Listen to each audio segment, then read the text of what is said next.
I'm going to read The Adventure of Huck in Chapter 7. Chapter 7. Get out, worry about.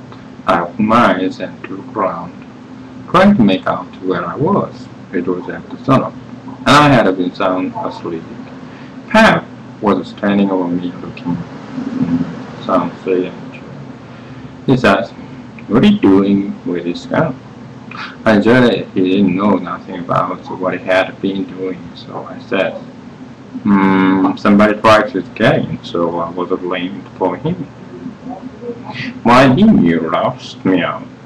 Well, I tried to, but I couldn't budge you. Well, I don't understand. There's the level line of the out with you and see if there's a fish on the lines of the blackburst. I'll be along in a minute. He unlocked the door, and I cleared out up the riverbank. I noticed some fish, of limbs, and such things floating down, and a sprinkling of bark. So I knew the river had begun to rise. Unlike honest, I would have great times now if I was over at the towns. The June rise and used to be always a luck for me, because as soon as that rise begins, here comes cold floating down, and fish of log left, sometimes a dozen logs together, so all you have to do is to catch them and to sell them to the woodyard and the sawmill.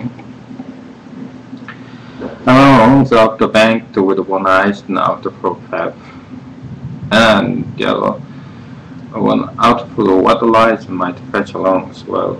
All at once, here comes our canoe. Just a beauty choose about 13 or 14 feet long, riding high like a dog. I shot.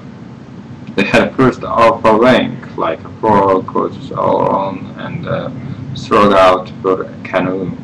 I just expect there to be somebody laying down in it, because people often down that just full of folks.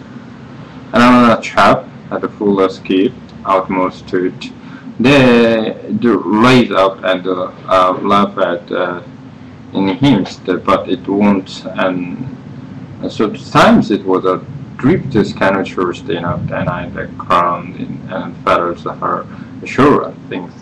The old man and will be glad when he sees peace, and she was $10. But when I got sure Pep wasn't inside yet, and I was running and her into a little cliff like only all hung of us with vines and willows. I still had ideas. I judged that the height is her good, and instead of taking to the woods when I ran off, I'd go down the rivers about 50 miles and camped in one place for good, and not have such a lot of times in traveling on foot. It was pretty close and too shanty. I thought I heard the old man coming all the time, but I got her here. And then out and looked around. There's the bunch of willows, and there was the old man down the path of this. Just drawing as a bead and on a bird, and with his head gone, so he hadn't seen anything. When he got along, I was hard, and taking off 12 lines, he abused me a little for being so slow. But I told him that I fell in the river, and that was what made me so long. Nobody would see I was yet, and then he would be asking questions. So we got by the campus show the lines, and we went home. While laid off, and then after breakfast to sleep off, supposed to being about 4 hours, and I got to thinking that if I could fix up some way to keep Pab and the widows from trying to follow me, it would be a certain or something odd and interesting to look to get far enough off the before they missed me, and you see, all kind of things might happen. Well, I didn't see the wait for a while. The brain is Pep laid up a minute and drink another spur of water, and he says, another time a man comes exploring round here, you roast me out, you hear? That man won't hear for no good, I'd shot him, and next time you roast me out, you hear? Then he dropped down and went to sleep again, but what he had been saying gave me, and the very idea I wanted, I said to myself, and I can't fix it now, so nobody still think of following me. About 12 o'clock, the week turned out and went along up the bank. The river was coming up the free past and lots of driftwood was going by on the lights. Right along just comes forward have a log left and 9 logs that pressed together. We went out with the skip and towed it ashore, and then we had dinner. Anybody stood up and then afterwards way to the end and seeing the day through. So as to catch it, more stuff, but that I want the perhaps to style. Now looks was enough for one time. He must show right over to town and Shelton. So he left me and then took the skip and then started off towing the left is about half past 3. I just he wouldn't come back that night. I waited till and I like him. Then I got up, blue star, now with my soul and went and walk on the log again. Before he was the other side of the river, I was out of the hole, and him and his left was just a speck on the waterway of yonder. I took the circle of cornmeal and took it to where the canoe was hid, and showed the vines and branches apart at the then on the same side of the bacon. Then the whiskey jug, and I took all the coffee and the sugar that was, and all the ammunition. I took the wedding, and I took the bucket and gourd, and I took a dip and a tin cup, and my also and 2 blanket and the skillet and the cup pot. I took the fish lines and the matched things and everything that was sent. I came out to place one of the next, and but there wasn't any, and still only the ones now that was the who fires, and I know this is why I was going to leave that. I passed it out again, and now I was done. I wore the ground as the British crawlings out of the hole and the rings out. So many things, so I fixed that as good as I could from the outside by scattering dust on the place, which covered up the smoothness and then the sawdust, and then I fixed the piece and I belonged them back into its place. And I put 2 blocks on it and then one against it to hold it there, and for it was bent up at that place and didn't quite touch ground. We stood 4 or 5 feet away and didn't notice it was so, and you wouldn't never notice it. And besides, this was the back of the cabin. And once, likely anybody would go fooling around there. It was all grass clear to the canoe, so I had a level of crack and I followed around to see. I stood on the bank and looked out of the river, all safe. So I took the gun and went up to his into then was hunting around just for some birds when I see the wild pig and hawks, and when they were in the bottom step they had a got away from the prayer farms. I shot this fellow and took him into camp. I took the axe and smashed in the door a bit and it considerable drink. I pressed the pig in and took him back near the table, again to his throat with the axe, and laid him down on the ground to breathe. I think because it was ground and hard packed and boards, well, next I took an old sack and then put a lot of the big locks in it, all I could drag, and then I started to pull the pig and drag it to the door and through the woods and down the river, dump it in, and down it sunk.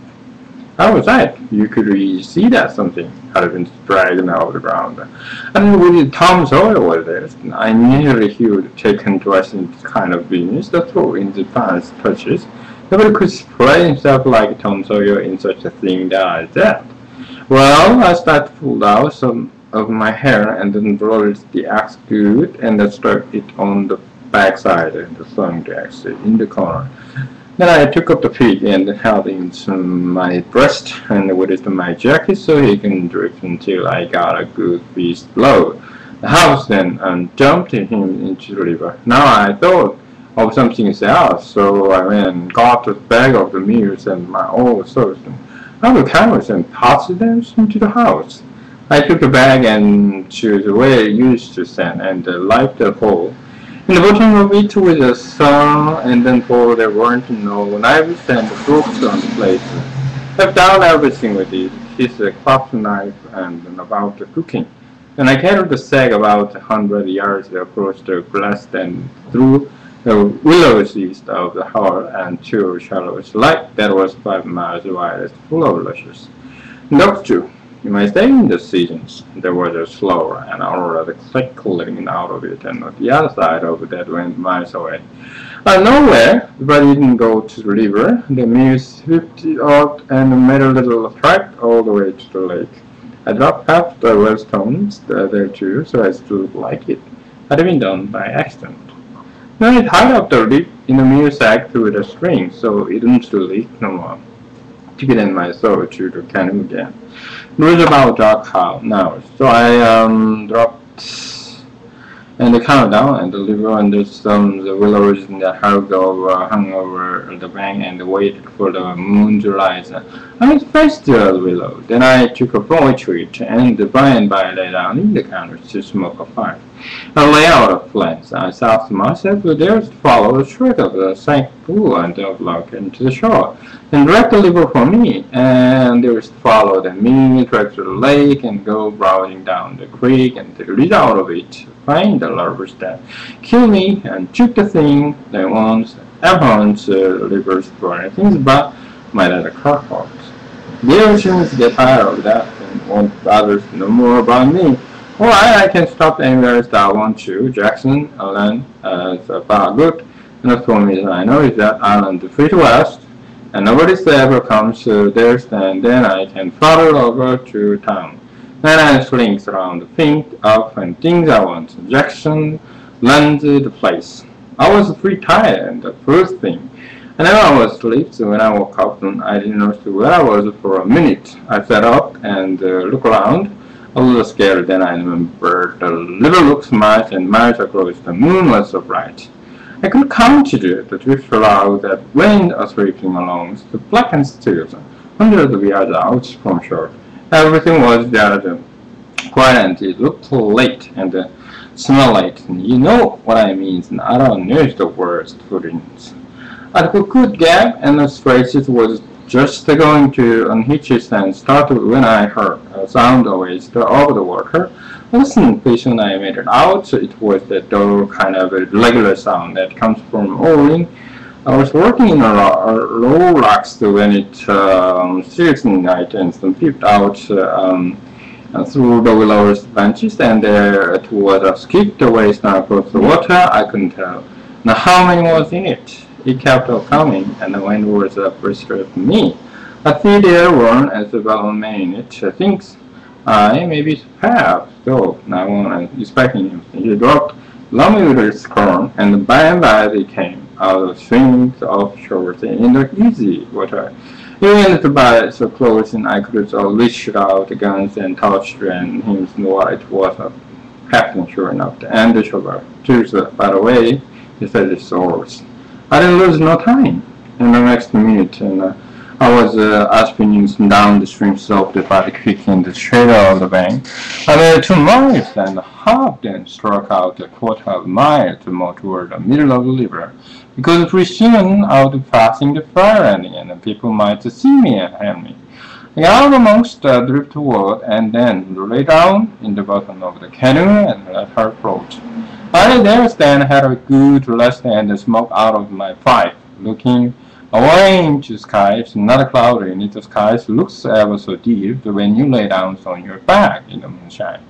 I don't know it differs and how far the bodies can hear on the water such nights, and the people talking at the fair endings. I heard what they said too, every word of it. One man said it was getting towards the long days and short nights now.